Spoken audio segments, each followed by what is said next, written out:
এই গুণাতীত ঈশ্বৰ তত্ত্বৰ যোগেদিহে আমি ঈশ্বৰক সাক্ষাৎ কৰিব পাৰিম।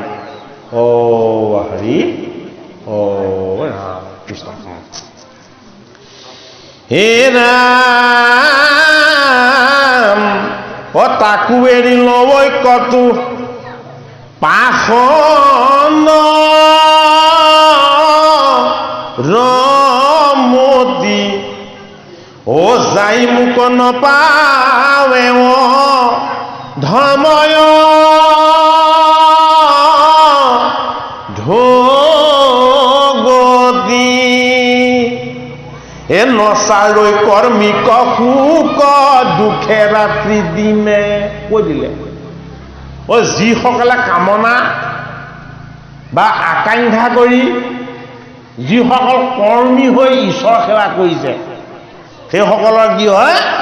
ও সুখ, তেওঁলোকৰ দুখ দিনে ৰাতিয়ে দূৰ নহয়। যিসকলৰ ভকতিত কামনাৰ দুৰ্গন্ধ আছে, এতিয়া ভগৱান কৃষ্ণৰ কলৰ মালাডাল কি? পদ্ম, অমৃতময় পদ্মৰ সুগন্ধি। এই কামনাৰ গন্ধটো হ'ল মৎস্যগন্ধা।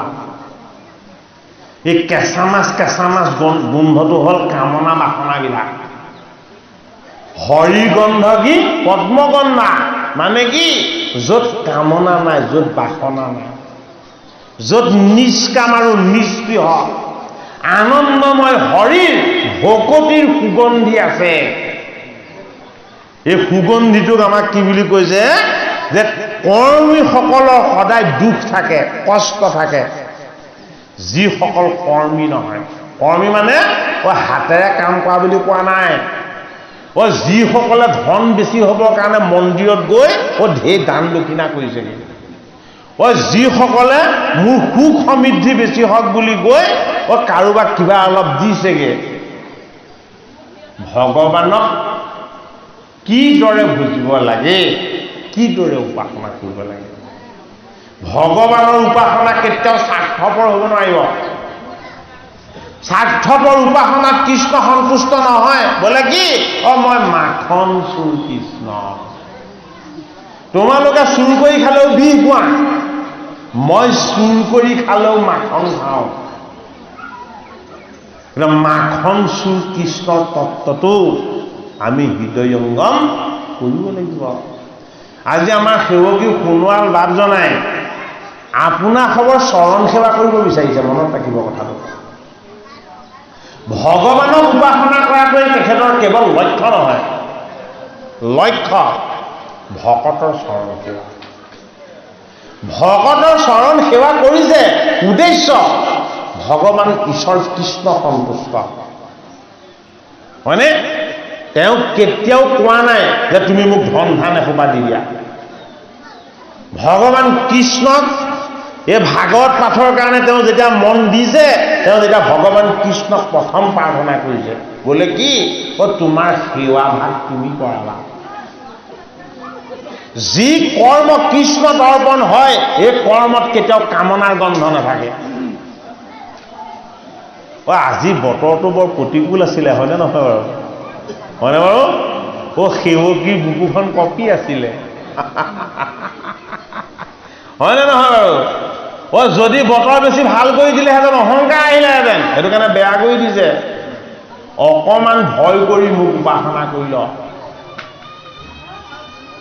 হৃদয়ত ভয় ৰাখি যদি মোক উপাসনা কৰি যদি মোৰ চৰণ সেৱা কৰাৰ সুযোগ পাওঁ, তেতিয়াহ'লে মই সন্তুষ্ট হ'ম। গতিকে বেয়াটোতো ভালহে দেখুৱাইছে, বেয়াটোত তেওঁ বেয়া দেখুওৱা নাই। ঈশ্বৰৰ ইচ্ছা।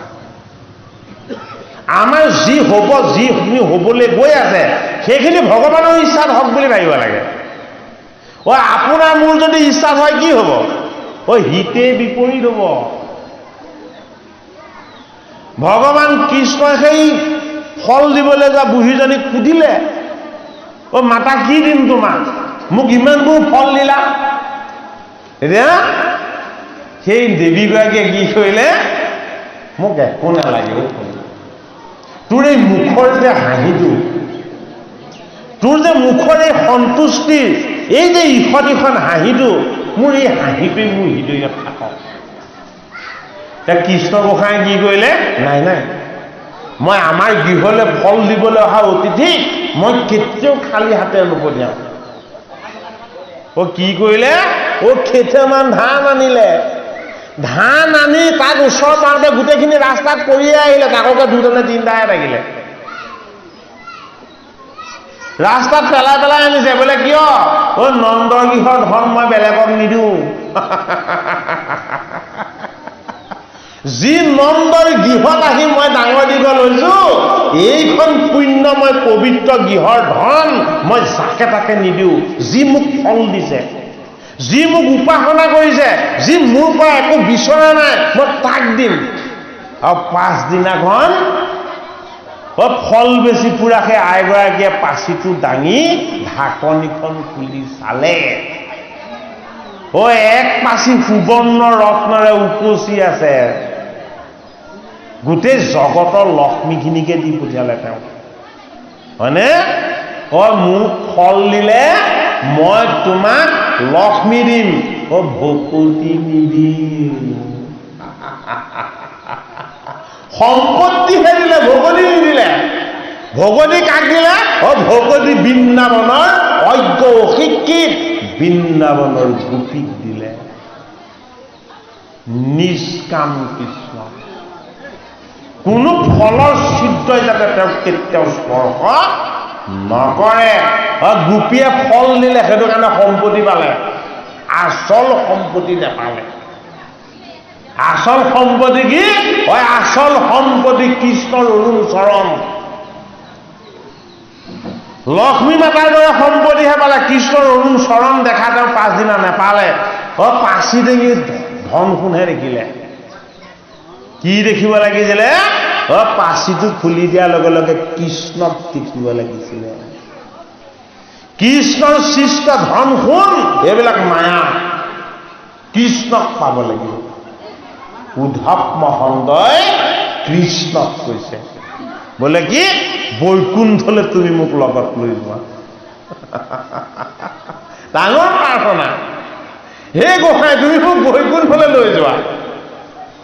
কৃষ্ণৰ লগত যাবলৈ বিচৰা যিটো প্ৰাৰ্থনা, এইটো নিষ্কাম প্ৰাৰ্থনা। আৰু কৃষ্ণই কৈছে কি? মোৰ লগত যাব নালাগে, তোমাৰ লগতে সকলো পাব, মই তাৰ ব্যৱস্থা কৰি দিম। মোক পোৱাৰ যিটো আনন্দ, সেই আনন্দটো তোমাৰ লগতেই পাব।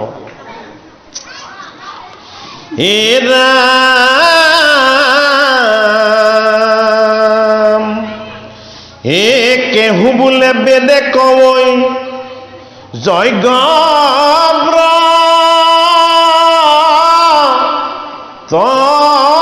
দান, কেহু বোলৈ ক্ষুদ্ৰ দেৱ পূজাতিৰ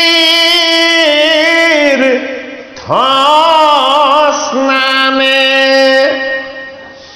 কেহু বোলৈ বেদে কই জ্ঞান হে গতি, গুণৰ ইচ্ছায়ে বুজে যাৰ যে নমতি, কত মন্দমতি শাস্ত্ৰ নকৰে বিচাৰ, কৰৈ কুল ধৰ্ম পূৰ্ব পুৰুষ আচাৰ, তাকো এৰি লয় কতো পাখণ্ডৰ মতি, যাই মোক নপাৱে অধম অধুগতি। আমি কলে গালি পাৰিব, এই বাপজনে শাস্ত্ৰৰ মত নকৈ বেলেগ কথা কৈছে বুলি। একাদশত কৃষ্ণ গোসাঁই কৈছে, কাক কৈছে? প্ৰাণৰ বান্ধৱ উদ্ধৱ মহন্তক কৈছে। বোলে কি? এই পূৰ্ব পৰম্পৰা বুলি বেদৰ যিবিলাক মায়াময় মোহময় ভ্ৰান্তিযুক্ত যিবিলাক ধৰ্ম, সেইবিলাক এনেই প্ৰতিপালন কৰি আছে। সেইবিলাকৰ এতিয়া কোনো কাম নাই। হে উদ্ধৱ মহন্ত, বোলে কি? বেদৰ সাৰ মই কৃষ্ণ। মোক শৰণ ল'ব লাগিব, মোক ভজিব লাগিব, মোক উপাসনা কৰিব লাগিব। বোলে কি মোক উপাসনা কৰিলে একো বিচাৰিব নালাগে। বোলে কিয় আনক উপাসনা কৰিলে বিচাৰিব লাগিব। বোলে কি মই দাতা, বিধি বিধাতা, বিধাতাকো মোৰ শক্তিৰে সৈতে মই সৃষ্টি কাৰ্য কৰিবলৈ দিছোঁ। সেইটো কাৰণে তেওঁ কি তেওঁ হ'ল দাতা, সমস্তজনৰ শক্তি সামৰ্থ্য তেওঁই। নচাৰৈ কৰ্মিক সুক দুখে ৰাতি দিনে, জ্ঞানতো নাহি কৈ গতি ভকতি বিহীনে। হে আনে নজানয়িতো বেদৰ বিচাৰ, এতেকে ভকতি পন্থ সন্মত আমাৰ। হে ভকতজনৰ যেন সুখ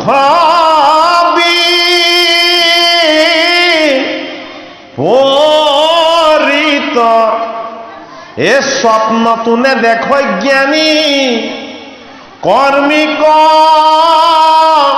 দাসিত। উদ্ধৱক কৈছে ভকতজনৰ সুখটো বিপৰীত। উদ্ধৱে সুধিছে বোলে ভকতজনৰ কি বিপৰীত সুখ? যে কৃষ্ণ গোসাঁই কৈছে জ্ঞানী আৰু কৰ্মী যিসকলে মোক জ্ঞান আৰু কৰ্মৰে পাম বুলি ভাবিছে, বোলে হয় সেইসকলে মোক স্বপ্নতো নেদেখে। সিভাগে দেখাটোতো দূৰৰ কথা, মোক স্বপ্নতো নেদেখে। কিন্তু হে প্ৰাণৰ বান্ধৱ, বোলে কি তুমি মোৰ ভকত, তুমি কি তুমি মোৰ চৰণত একান্ত চিত্তে আশ্ৰিত। বোলে কি সেইটো কাৰণে তুমি মোক সন্মুখত দেখিছা। জ্ঞানী আৰু কৰ্মীয়ে স্বপ্নতো নেদেখে ভগৱান কৃষ্ণক, কিন্তু ভকতজনে ভগৱান কৃষ্ণৰ চৰণৰ শৰণাপন্নজনে কি বুলি কয় যে তুমি মোক প্ৰত্যক্ষে দেখা পাবা। বোলে কিয়? সেইটো মোৰ কৃপা, সেইটো ভগৱান কৃষ্ণৰ ভকতজনৰ প্ৰতি অনন্য কৃপা। পায়া মোক মনত সন্তোষ হৰি, ভকতৰ সখী সুখ ময়দ সুদি। জানি মোক ভকত সকলে দেখে মিছা, ইন্দ্ৰ ব্ৰহ্মা পদ কোন কৰে মনে ইচ্ছা। হেৰা উদ্ধৱ মহন্ত বোলে কি মোৰ ভকতৰ গুণ অকণমান শুনি লোৱা। মই তোমাক ভগৱানৰ গুণহে কৈ আছো, মোৰ ভকতিৰ গুণহে কৈ আছো। এইবাৰ মোৰ ভকতৰ গুণ শুনা। বোলে কি মোৰ ভকতক যদি মই কওঁ তোমাক ব্ৰহ্মাৰ পদটো দিওঁ, তোমাক স্বৰ্গৰ ইন্দ্ৰৰ ৰজাৰ পদটো দিওঁ, মই তোমাক কৈলাশ ধামৰ শিৱৰ পদটোক দিওঁ, লৈ লোৱা। মোৰ ভকতে কি বুলি কয় জানা? বোলে কি হে জগতৰ হৰি এইবোৰ আমাক নেলাগে। বোলে কিয়? বোলে তোমাৰ চৰণখন দিয়া, তোমাৰ অৰুণ চৰণ দিয়া মোক, আৰু কি দিয়া? তোমাৰ নাম গুণ আৰু যশ দিয়া। বোলে কিয়? বোলে এয়াহে আমাৰ সম্পত্তি। তুমি যি ব্ৰহ্মপদ স্বৰ্গপদ এইবিলাক কৈছা, এইবিলাক তোমাৰ সম্পত্তিয়ে নহয়। তোমাৰ আচল সম্পত্তি কি? তোমাৰ আচল সম্পত্তি তোমাৰ অৰুণ চৰণ। তোমাৰ আচল সম্পত্তি কি? তোমাৰ আচল সম্পত্তি তোমাৰ নাম গুণ। তোমাৰ আচল সম্পত্তি কি? তোমাৰ ভকতৰ সংগ। ভকতে কি বিচাৰে? ভকতে ভগৱানৰ পৰা ধন ধান নিবিচাৰে। ভকতে ভগৱানৰ পৰা কি বিচাৰে? পৰম ধন বিচাৰে। এই ধন ধানে কি কৰে? ধন ধানে আমাক মায়াৰ বন্ধনত বান্ধে। পৰম ধন ভকতিৰ বলত লাভ কৰা ভগৱন্তৰ যি ভকতিৰ জ্ঞান, এই ভকতিৰ জ্ঞানে আমাক কি কৰে? আমাক বন্ধনৰ পৰা মুক্ত কৰি দিয়ে। এতিয়া একাদশ স্কন্ধত আমাক কি দিছে? জীৱ উদ্ধাৰৰ ব্যৱস্থাটো দিছে। জন্ম মৃত্যুৰ আয়জাক চক্ৰলৈ যাতে আমি আহি থাকিব নালাগে, এনেকুৱা এটা অনন্য ভকতিৰ ব্যৱস্থা আমাক একাদশ স্কন্ধত দিব বিচাৰিছে। হে ৰাম জানি মোক ভকত সকলে দেখে মিছা, এই ইন্দ্ৰ ব্ৰহ্মা পদ কোন কৰে মনে ইচ্ছা। তবে মোৰ বাহিৰে ইন্দ্ৰ ব্ৰহ্মা আদিৰ পদকো মোৰ ভকতে কি দেখে? মিছা দেখে। এ মুকুতি পৰম পদ তাতো এৰি দাই, অ মই বিনে ভকতৰ প্ৰিয় মান নাই। এ ব্ৰহ্মা হৰ হলায়ুধ লক্ষ্মী প্ৰিয় যায়, এ পৰম সুন্দৰ মোৰ দেখা কেনেকায়া। এ অধিক সবাত তুমি অ প্ৰাণ প্ৰিয়তম, ও নাহিয়ান বান্ধৱ উদ্ধৱ তুমি সম। তেওঁ উদ্ধৱক গোসাঁয়ে তেওঁ হৃদয়খন তুলি কৈ দিলে, হেৰা মোৰ জ্যেষ্ঠ দাদা হলায়ুধ আৰু মোৰ ভাৰ্যা কোন? মোৰ ভাৰ্যা হ'ল লক্ষ্মী। আৰু কি? মই সৃষ্টিকৰ্তাৰ দায়িত্ব দিয়া ব্ৰহ্মা মোৰ সেৱক। আৰু কি কৈছে? হৰ যি কৈলাশ ধামত বহি মোক অকল তপস্যা কৰি থাকে, সেই কেইজনতকৈ তুমি মোৰ বেছি আপোন। সেইসকল মোৰ তপোময় সাধক আৰু উপাসক, কিন্তু তুমি কোন জানা? তুমি মোৰ প্ৰাণৰ বান্ধৱ। উদ্ধৱক কৈছে ভগৱান কৃষ্ণ, তুমি সেইসকলতকৈ ওপৰত। কিয় ওপৰত বুলি কৈছে? যে পৰম সুন্দৰ মূৰ দেখে কেনেকা? সেইসকলে মোৰ সুন্দৰ কাইটো দেখে, ৰূপটো দেখে। কিন্তু হে উদ্ধৱ, তুমি মোৰ কি দেখিছা জানা? তুমি মোৰ আত্মাৰ সত্যটো দেখিছা। বোলে কি? গোপীসকলৰ লগত তেওঁলোকৰ ভকতিত মই তুষ্ট হৈ, মই তাতে প্ৰকট হৈ তুমি নৃত্য কৰা দেখা পালা। এজন কৃষ্ণ যে সকলোতে বিৰাজমান হৈ আছে, তুমি তাক দৰ্শন পালা। তুমি কি? তুমি অনন্য, তুমি মোৰ প্ৰাণৰ বান্ধৱ। সেইটো কাৰণে তোমাতকে প্ৰিয় মোৰ কোনো নাই বুলি কৈছে ভগৱান কৃষ্ণ। হে ৰাম হে অধিক সমাতে তুমি প্ৰাণ প্ৰিয়তম, অ নাহিয়ান বান্ধৱ ধব তুমি সম। এ ভকতে সে জানা মোৰ পৰম বান্ধৱ, এ ভকত জনৰ মই সুহৃদ উদ্ধৱ, অ মই বিনে ভকতে নিচিন্তে কিছু কাম। এ মই ভকত তপৰে নজানো হোৱাম, এ ভকত সমান সখী এ মোৰ কোন আছে। এ ময়ো মহা ভকতৰ ফুৰু পাছে পাছে। আমি কাক আগত থওঁ? আমি ভগৱানক আগত থওঁ। ভগৱানে কাক আগত থয়? ভগৱানে আগত ভকতক থয়। আমি যেতিয়া আমাৰ সতি সন্তানটো যেতিয়া খোজ কাঢ়িব পৰা ঠিক হৈছে, তেতিয়া আমি তাক পাছত দি খোজ কঢ়াওঁ জানো? তাক আগত দিওঁ। সি কেনেকৈ গৈছে তাক ইফালে সিফালে এনেকৈ চাই থাকো, হয়নে নহয়? তদ্ৰুপ ভগৱানেও তেওঁ প্ৰাণৰ পুত্ৰ সদৃশ ভকতসকলক পাছফালে ৰৈ অধৰ্ম, অন্যায়, অনীতি, বেয়া এই বোকা পানীবিলাকলৈ যাতে তেওঁ ভকত যাব নোৱাৰে, কি কৰে? তেওঁ সত্য শুদ্ধ পথৰ তেওঁ মহাৰথী হয়, তেওঁ অতিৰথী হয়। কি হয়? তেওঁ ভকতক সদায় তেওঁ চৰণৰ ফালে মনটো নি থাকে।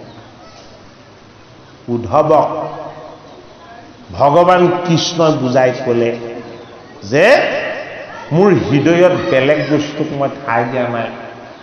হে প্ৰাণৰ বান্ধৱ উদ্ধৱ, মোৰ হৃদয়ত তুমি আছা। কিয় তুমি মোৰ হৃদয়ত আছা জানানে? তেওঁ উদ্ধৱে সুধিছে, কান্দি কান্দি সুধিছে যে কিয়নো মই তোমাৰ হৃদয়ত থাকিলোঁ? বোলে তোমাৰ হৃদয়ত নিৰন্তৰ মুখ ৰাখা তুমি। যিজনে হৃদয়ত নিৰন্তৰ কেৱল মুখ ধাৰণ কৰে, হে পাণৰ বান্ধৱ উদ্ধৱ, সেইজনৰ হৃদয়ত মই ধাৰণ কৰোঁ। আমাৰ দুজনৰ কেতিয়াও এৰা এৰি নহয়, কেতিয়াও এৰা এৰি হ'ব নোৱাৰে। হে ৰাম ভকত সমান সখী মোৰ কোনয় আছে, ময়ো মহাভকতৰ ফুৰু পাছে পাছে, মোৰ উদৰত আছে ব্ৰহ্মাণ্ড যতে ক, ভকতৰ ধূলা পৰি পবিত্ৰ প্ৰত্যেক। ভগৱানৰ নামে শুদ্ধ কৰে, ভগৱানৰ নামে পুণ্যৰ ভাগ দিয়ে, ভগৱানৰ নামে সকলোকে সমানে স্পৰ্শ কৰে। কিন্তু নাম কাৰ মুখত? নাম ভগৱানৰ মুখত থাকে জানো? নাম কাৰ মুখেৰে প্ৰকাশ হয়?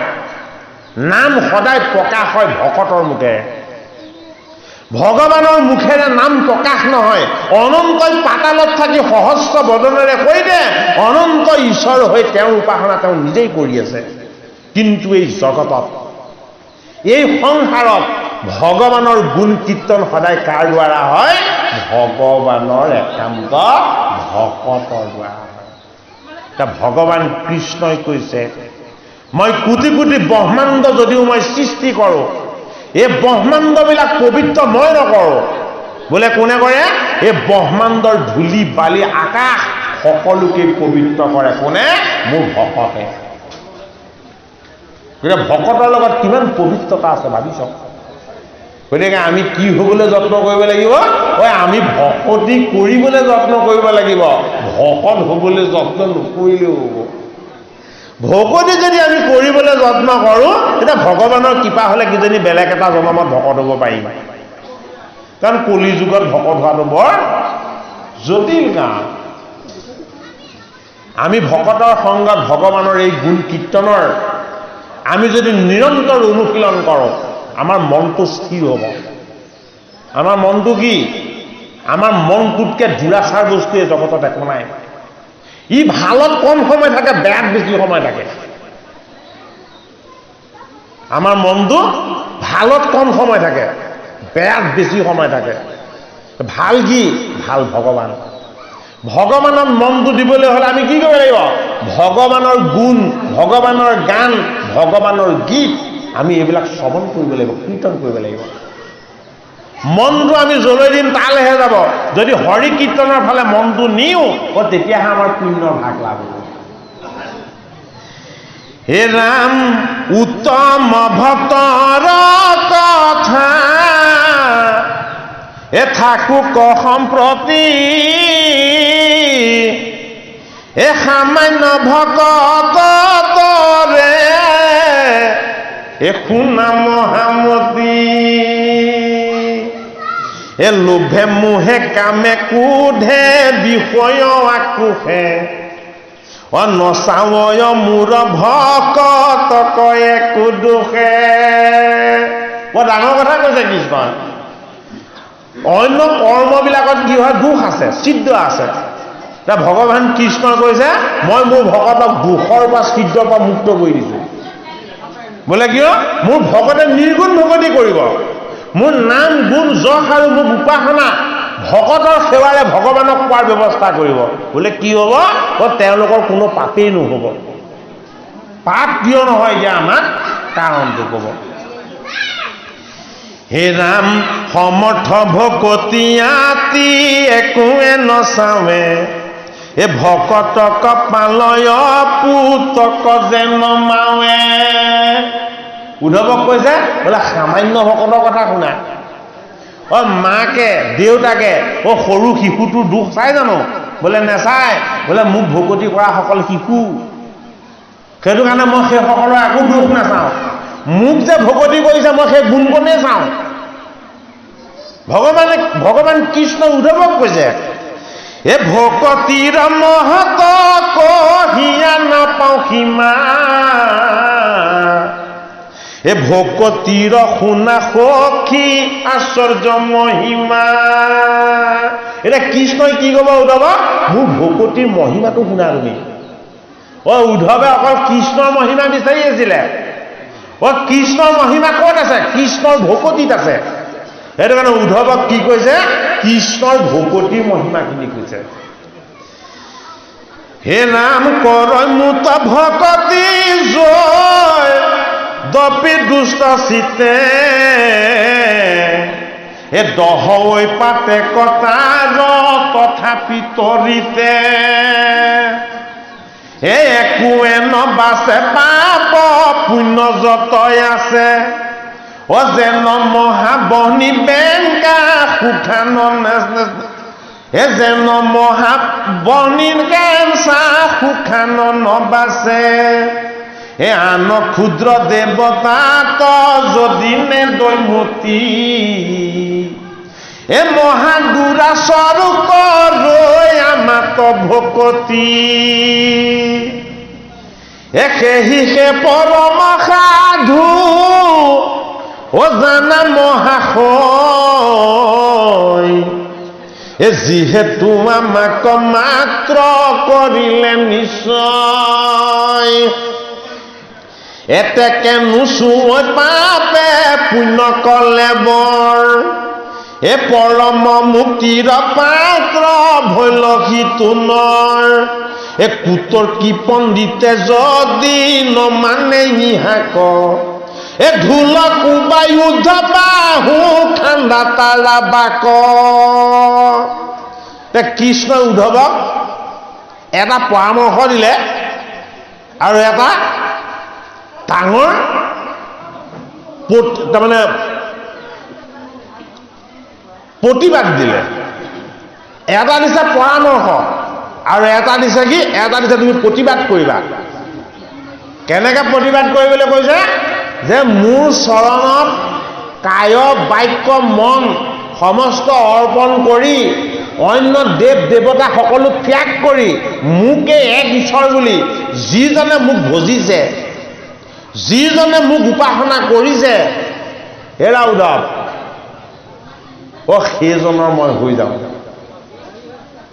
উদ্ধৱক কৈছে মই সেইজনৰ হৈ যাওঁ। আৰু কি বুলি কৈছে? সেইজনৰ লগত একো পাপেই নাথাকে। বোলে কিয়? বোলে মোক শৰণ ললে, মোক ভজিলে, অন্য দেৱ দেৱী এইবিলাকক ত্যাগ কৰিলে, মই এই সকলোৰে মালিক বুলি মোকেই প্ৰতিপালন কৰিছে। গতিকে কি হ'ল? আগতে যিবিলাক পাপ আছিলে মোক ভক্তি কৰিবলৈ লোৱাৰ লগে লগে পাপ চব ভস্ম হৈ যায়। বোলে কিয়? মই হলো অগ্নি, পাপ হল শুকান আৰু কেঁচা দুই প্ৰকাৰৰ বন। মোৰ এই ভকতিৰ অগ্নিত এই পাপ ৰূপী শুকান আৰু কেঁচা বন কেতিয়াও নাথাকে। বোলে কি হয়? চব ভস্ম হৈ যায়। এতিয়া ভগৱান কৃষ্ণই কৈছে, আমি কোৱা নাই আকৌ দেই। গতিকে কৃষ্ণৰ কথাত যাতে আমাৰ আত্মবিশ্বাস জাগে, আমি যাতে অন্য দেৱ দেৱী পূজা উপাসনা এইবিলাকক যাতে আমি হাতেৰে সাৱটি নলওঁ, বুকুৰে সাৱটি নলওঁ। আমি কাক পূজা কৰিব লাগে, কাক উপাসনা কৰিব লাগে? এ মুত মাত্ৰ সদা দিয়া মন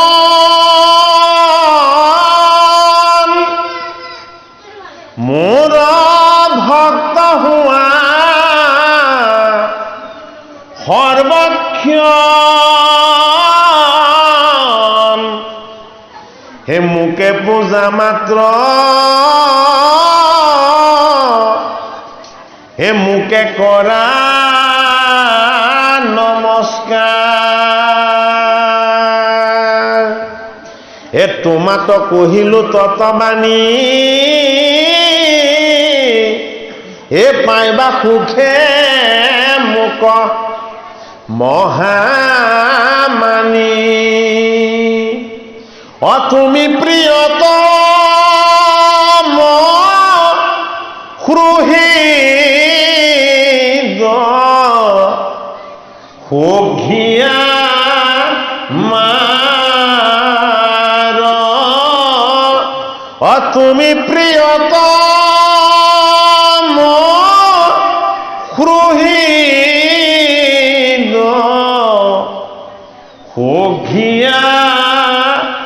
কুমাৰ আমি ঈশ্বৰৰ লগত কি সমন্বয় বান্ধ খাই আছো সখা ধৰ্মৰে আমি বান্ধ খোৱা নাই আমাক বান্ধি ৰাখিছে ঈশ্বৰে বোলে কি তুমি জীৱ মই শিৱ তুমি কি তুমি মোহমতী আৰু অজ্ঞানী মই কি মই বোলে বেদৰ সাৰ মই তিৰুৰত্ন এতিয়া ভগৱানে আমাক কি বুলি কৈছে যে তুমি যদি মোক ভকতি কৰা তুমি যদি মোক উপাসনা কৰা তেতিয়াহ'লে তুমি মোৰ অংশ বুলি জানিবা যদি তুমি মোক ভকতি নকৰা মোক আশ্ৰয় নোলোৱা তেতিয়াহ'লে তুমি যে মোৰ অংশ তুমি এইটো নেজানিবা গতিকে আমি কাৰ অংশ আমি ঈশ্বৰৰ অংশ জীৱৰ দৃষ্টিৰে আমি ঈশ্বৰৰ অংশ দেহৰ দৃষ্টিৰে আমি কি আমি মৃত্যুমুখী দেহৰ দৃষ্টিৰে আমি জন্ম লৈছো আমি মৃত্যুমুখী জীৱৰ দৃষ্টিৰে এই জীৱটো কত সজাগ কিমানবাৰ আয়াজাত কৰিছে তাৰ কোনো ঠিক নাই জীৱৰ দৃষ্টিৰে আমি ঈশ্বৰৰ অংশ আত্মদৃষ্টি আত্মাৰ দৃষ্টিৰে কি আমাৰ লগত থকা আত্মা পৰমাত্মা আৰু আমি উপাসনা কৰা পৰমাত্মা কোনো পাৰ্থক্য নাই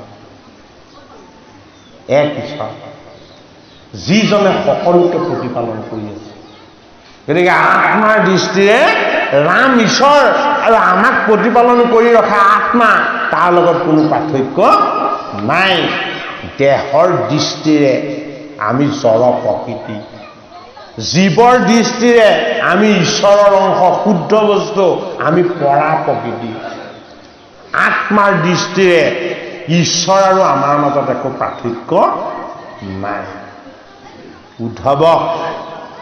উদ্ধৱ আৰু কৃষ্ণৰ মাজত যে কোনো পাৰ্থক্য নাই সেইটো শিকাইছে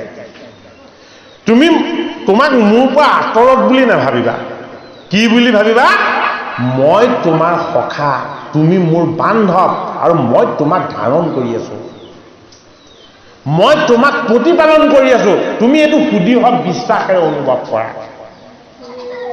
একাদশত কি দিছে ৰহস্য হে ৰাম কুটকি পণ্ডিতে যদি নমানে ইহাক অধুলকো বায়ু বাহু খান্দা তাৰ বাক ঢোল এটা কোবাই কুটকি পণ্ডিতসকলে যদি মোক ভক্তি কৰিলে মই সন্তুষ্ট হওঁ মোৰ ব্যতিৰেকে কোনো দেৱ দেৱতা পূজা কৰিব নালাগে মই যদি সন্তুষ্ট হৈছো তোমাৰ কেতিয়াও একো অনিষ্ট হ'ব নোৱাৰে যদি এই কথাত কোনোবাই তোমাক বিৰোধিতা কৰে কোনোবাই বেদৰ মন্ত্ৰ আৰু যুক্তি দৰ্শাই যদি তোমাৰ লগত আহি যুক্তি তৰ্ক মাৰে তেতিয়াহ'লে তুমি বাহু উদ্ধ কৰি পেলাই এটা ঢোল বজাই দিবা বোলে কি বাসুদেৱ কৃষ্ণতকৈ আপুনি বেছি জনা বুলি নক'ব বাসুদেৱ কৃষ্ণতকৈ আপুনি বেছি ডাঙৰ বিজ্ঞানী বা জ্ঞানী বা আপুনি গুণী বুলি নক'ব বোলে কি বাসুদেৱ কৃষ্ণই ভাগৱতৰ একাদশ স্কন্ধত নিজৰ মুখপদ্মে উদ্ধৱ মহন্তক কৈ থৈছে কি বুলি কৈ থৈছে যে মুঠ শৰণ লোৱা মুঠ উপাসনা কৰা মোৰ শ্ৰৱণ কীৰ্তন ধৰ্ম গ্ৰহণ কৰা তোমাৰ মাজতে মোক আৰু মোৰ মাজতে তোমাক তুমি দেখা পোৱাৰ যি অন্তৰ্দৃষ্টি আত্মদৃষ্টি এই আত্মদৃষ্টি তুমি প্ৰত্যক্ষ কৰা ইয়াৰ পাছতো যদি তোমাক কোনোবাই আহি তোমাৰ লগত বিৰুদ্ধাচৰণ কৰে তুমি উদ্ধ বাহু কৰি ঢোল বজাই কৈ দিবা বোলে কি তোমাতকৈ অজ্ঞানী তোমাতকৈ মূৰ্খ তোমাতকৈ নজনা কোনো নাই বুলি এয়া কি কোনে দিয়া সিদ্ধান্ত এয়া ভাগৱতে দিয়া সিদ্ধান্ত ভগৱান কৃষ্ণই দিয়া সিদ্ধান্ত এই সিদ্ধান্তক আমি সত্য সিদ্ধান্ত বুলি আমি জীৱনৰ প্ৰতিটো দিনতে পালন কৰিব লাগিব আৰু মানি ল'ব লাগিব হে নাম চাৰিও বেদৰ তত কৰিয়া নিশ্চয় অৰ্জুনতে গীতাত কহিছা কৃপাময় চাৰিও বেদৰ তত্ত্ব মানে কি চাৰিখন বেদৰ চাৰিটা তত্ত্বই নহয় চাৰি বেদৰ তত্ত্ব হ'ল গুৰুদেৱ নাম ভকত চাৰি বেদৰ তত্ত্ব হ'ল শংখ চক্ৰ গদা পদ্ম, চাৰি বেদৰ সাৰ তত্ত্ব হ'ল জ্ঞান বিজ্ঞান তদং ৰহস্য, চাৰি বেদৰ মূল ধৰ্মৰ বস্তু হ'ল তপস্যা সুচিতা দয়াদান আৰু সত্য। এই সত্য তত্ত্বক উপলব্ধি কৰা ভগৱান কৃষ্ণই গীতাৰ দ্বাৰা 18টা যুগত অৰ্জুনক জনাইছে, আৰু হে উদ্ধৱ ময়ো তোমাক এই কথাই জনাইছো। হে নাম তপ জপ পৰম হয় নাশ মহাদানে, নপাৱে আমাক সাংখ্য যোগ তত্ত্ব জ্ঞানে। কৃষ্ণক কেনেকে পাব কেনেকে নেপায় একাদশত কৈছে। কি বুলি কৈছে? তপ, বোলে তপস্যা কৰিলে মোক নাপায়। বোলে কি? সেইটো কাৰণে সমীক ঋষি তপস্যা ভংগ কৰিবলৈ বিচাৰিলে। কোনে? পৰীক্ষিতে। পাপ ভংগ হয়নে বাৰু? কেৱল নাম জপ কৰে। কোনে? শিৱই। ক'ত? কৈলাশ ধামত। সেইটো কাৰণে শিৱৰ যোগেদি কি কৰিলে? কালকুট পান কৰালে। জপ কৰি থাকিব নালাগে। ব্ৰহ্মাক কৈছে তপ কৰিব নালাগে, শিৱক কৈছে জপ কৰিব নালাগে। কিয়? তপ আৰু জপত কৃষ্ণক নাপায় বুলি কৈছে কৃষ্ণই। পৰম সন্ন্যাস মহাদানে। পৰম সন্ন্যাস মানে কি? বিয়া বাৰু নপতাকে বিষয় বন্ধন একো নোলোৱাকে কেৱল মই ঈশ্বৰকে পাইছো, ঈশ্বৰে হৈছো বুলি ভবা যি সন্ন্যাস, এই সন্ন্যাসত কৃষ্ণক নাপায়। আৰু কেনেকে নাপায়? মহাদান। কেৱল মোৰ জ্ঞান বিদ্যা বুদ্ধি দান কৰিও মোক পাব নোৱাৰে। ভগৱানৰ জ্ঞান বিদ্যা বুদ্ধি দান কৰাটো মহাদান। নপাৱে আমাকো সাংখ্য যোগ তত্ত্ব জ্ঞানে। সাংখ্য যুগ অদ্বৈত ঈশ্বৰ জ্ঞান, গীতাৰ 2য় অধ্যায়, ভাগৱতৰ 3য় স্কন্ধত এই কথা কোনে কৈছে? কপিল ভগৱানে মাতৃ দেৱাহুতিক কৈছে। সাংখ্য যুগত কি ক'লে? গীতাৰ সাংখ্য যুগত ভগৱান কৃষ্ণই তেওঁ প্ৰিয় সখা অৰ্জুনক ক'লে যে নিব্বাণস্থিত মুনিজনে আত্মা আৰু তেওঁ তত্ত্বক এক কৰি তেওঁ সাক্ষাতে মুখ পোৱাৰ যি আনন্দ, এই আনন্দ লাভ কৰে। বোলে কি?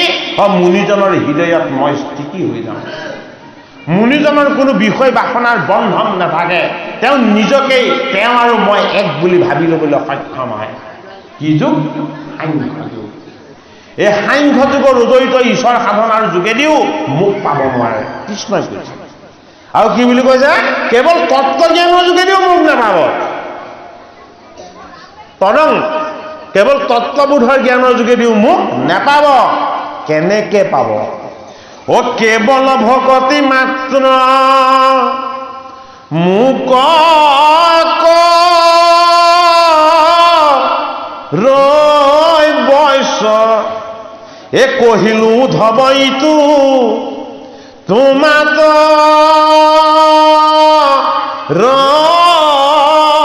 ৰহস্য। ৰহস্যটো কি? ৰহস্যটো হ'ল ভকতি। ভকতিতকে ৰসময়, ভকতিতকে নিৰ্মল, ভকতিতকে পবিত্ৰ, ভকতিতকে শ্ৰেষ্ঠ বস্তু ভগৱানক উপাসনা কৰা বা পোৱাৰ ব্যৱস্থা দ্বিতীয় নাই। জ্ঞান কি? বন্ধনৰ কাৰণ। কৰ্ম বোলে কি? কৰ্ম বন্ধনত পেলাব।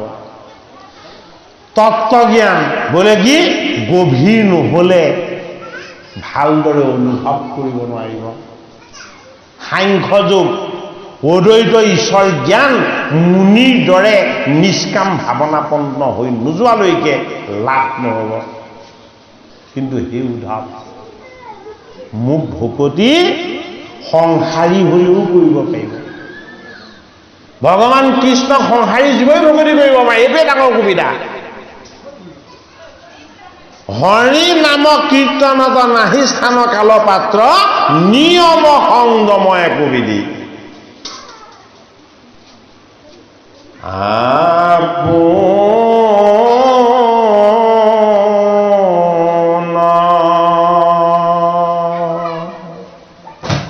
নামৰ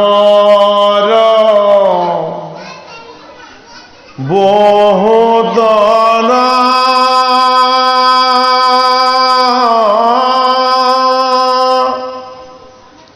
কৰিনি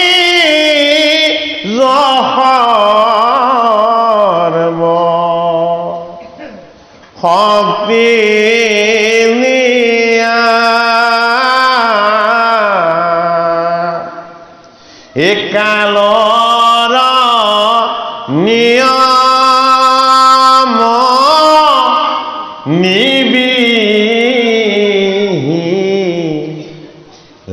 স্মৰণত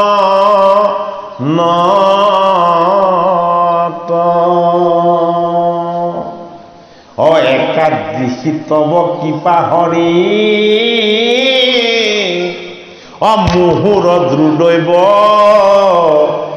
দেখা কিনো এ অনুৰাগ প্ৰভু নভৈল তজুনা মত এ অনুৰাগ প্ৰভু নভৈল তজুনা মত আপোন নামৰ বহুতৰ কৰি নিজ সৰ্বশক্তি দিয়া কালৰ নিয়ম নিবিহিলা স্মৰণত এটা দৃশী তব কৃপা হৰি মুহুৰ দুদৈৱ দেখা কিনো অনুৰাগ প্ৰভু নভৈল তজু নামত সেয়াই আমি জীৱ হৰিয়ে একাদশ স্কন্ধত উদ্ধৱ মহন্তক কোৱাৰ চলেৰে প্ৰত্যেককে বুজাই দিছে বোলে কি মোৰ ভকতিতকৈ শ্ৰেষ্ঠ বস্তু একো নাই মোক ভকতি কেনেকৈ কৰিবা মোৰ নামেৰে কৰিবা মোৰ গুণেৰে কৰিবা মোৰ যশেৰে কৰিবা মোৰ লীলাৰ কীৰ্তনেৰে কৰিবা বোলে মোৰ নাম কি মোৰ নামটো মই ইমান তত্ত্বযুক্ত কৰি দিলোঁ বোলে কি মোৰ যিমান শক্তি তাতকৈ বেছি শক্তি দিছোঁ আপোনাৰ নামৰ বহুতৰ কৰি নিজ সৰ্বশক্তি দিয়া শক্তি মোতকৈও বেছিকৈ মোৰ নামত দি দিলোঁ কিন্তু তাকো মই এটা কৃপা কৰিছোঁ বোলে কি স্মৰণৰ কাৰণে মই সময়ৰ বা কালৰ যিটো নিয়ম সেই নিয়ম মই বান্ধি দিয়া নাই মোৰ নাম স্মৰণ কৰিবৰ কাৰণে মই সময় বান্ধি দিয়া নাই তুমি শুওঁতে খাওঁতে উঠোঁতে বহোঁতে ফুৰোঁতে তুমি প্ৰতিনিয়ত তুমি কণ্ঠত মোৰ নাম লৈ থাকিব পাৰিবা বোলে কিয় মোৰ নামৰ কাৰণে মই সময় বান্ধি দিয়া নাই কিয় সময় বান্ধি নিদিলে নাম নিৰ্গুণ বস্তু সময়ৰ সীমাবদ্ধতা ক'ত আছে গুণময় বস্তুত আছে সেইটো কাৰণে যজ্ঞ কৰিবলৈ সময় লাগিব দান কৰিবলৈ দিন বা তিথি বাৰ চাব লাগিব হয় নে নহয় দক্ষিণা দিবৰ কাৰণেও তিথি বাৰ নক্ষত্ৰ চব মিলাই চাব লাগিব হয় নে নহয় নামটো কিমান মূল্যৱান আৰু কিমান তত্ত্বযুক্ত বস্তু ভগৱান কৃষ্ণই এই তেওঁ নাম বস্তু বিলাবৰ কাৰণে তেখেতে দিন বাৰ চাব লগা হোৱা নাই আমাৰ ছুটিটোহে চাব লগা হৈছে সেইটো তেখেতৰ গাত দুখ নাই সেইটো আমাৰ গাতহে দুখ আমাৰ ৰজগুণী বৃত্তি এটা আছে যেতিয়া আমি সেইটো পালন কৰিবই লাগিব কিন্তু ভগৱানৰ নাম স্মৰণ কৰাত ভগৱন্তই কি কৰিছে কোনো সময়ৰ নিয়ম বান্ধি দিয়া নাই ভাগৱত আপোনালোকে আজি শ্ৰৱণ কীৰ্তন কৰিছে শুনিছে ইয়াৰ যিটো প্ৰভাৱ এই প্ৰভাৱটো কেৱল আজিৰ কাৰণেই নহয় জন্ম জন্মান্তৰৰ কাৰণে ইয়াৰ প্ৰভাৱ থাকি যাব আপোনালোকৰ দেহৰ প্ৰতি কোহে কোহে যিমান পাপ আছিলে সঞ্চিত সকলো ভাগৱত ভগৱন্তৰ এই নাম বস্তুৰ শক্তিৰে সৈতে সকলো ধুই নিকা কৰি দিব নামৰ সমান শুদ্ধ কৰিব পৰা বস্তু এই জগতত একো নাই কিয়নো